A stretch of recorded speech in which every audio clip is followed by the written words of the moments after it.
I'm John Fullerton, and I worked on Wall Street for nearly 20 years, most of it at JP Morgan.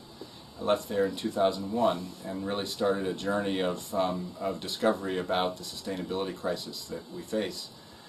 For me, probably the epiphany moment, there were several of them, but certainly they came through books I read, in particular Herman Daly's work on ecological economics. He wrote a book called For the Common Good. And I remember being up through the night one night, couldn't put the book down, sitting in my living room and just absorbing these ideas, which essentially boil down to our growth-driven economic system is fundamentally in conflict with the finite boundaries of the biosphere.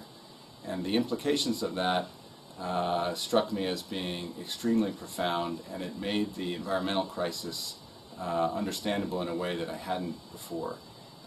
It explained that this is really a systemic problem with the way our economy operates. And as a financier, having spent my first half of my career in finance, it quickly became apparent to me that if this is true, then finance itself is fundamentally flawed and in conflict with the finite boundaries of the biosphere, because the financial system is the fuel source for the economic system.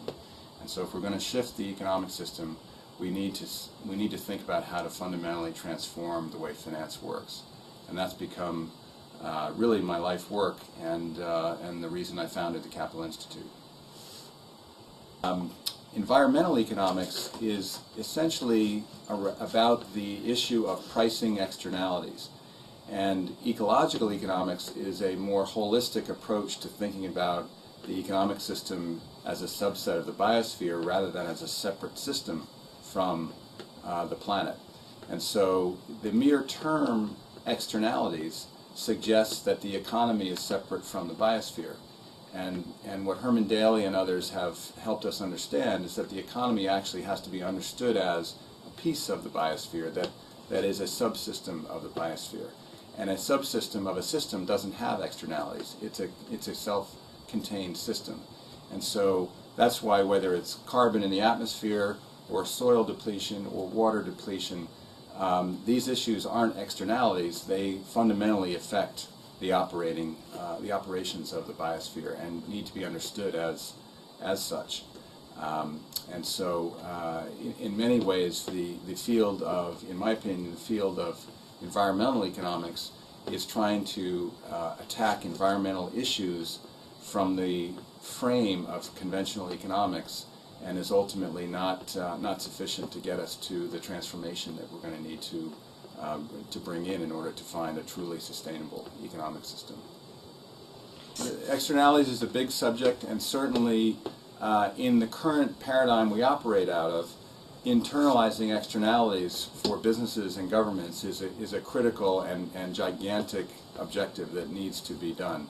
Probably the externality that we're most, well, there's broadly two types of externalities, I guess I would, to summarize. One is social externalities. So for example, if a business downsizes and lays off workers, the costs borne by those workers, both the emotional stress as well as the financial repercussions, is something that that is borne by the individuals and by society to the extent society provides safety nets.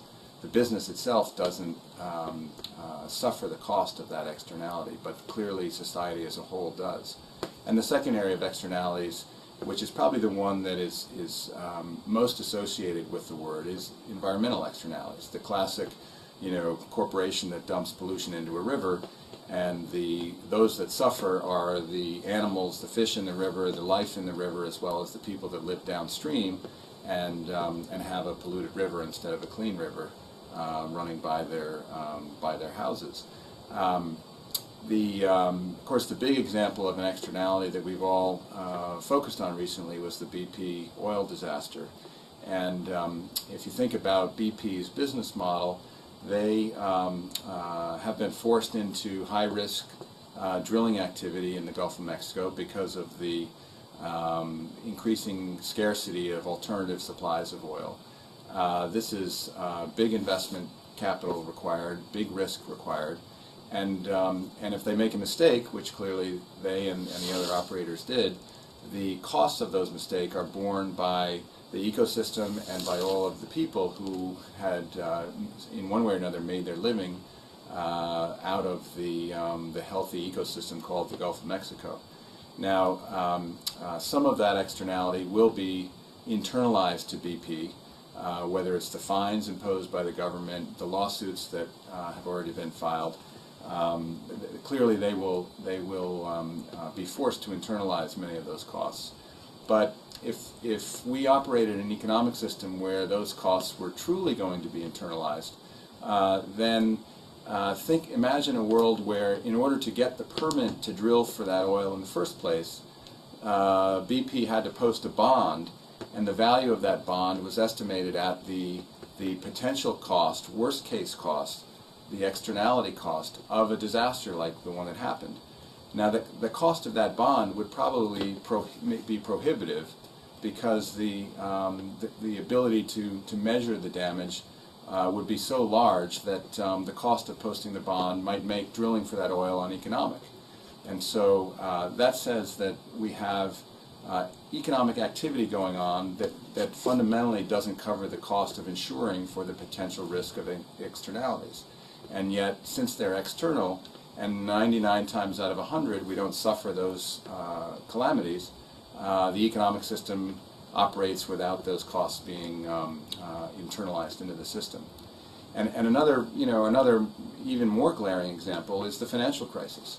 I mean, the cost to taxpayers to bail out the financial system, and now the lost revenues associated with the economic collapse that came with the financial collapse, is measured in trillions of dollars globally.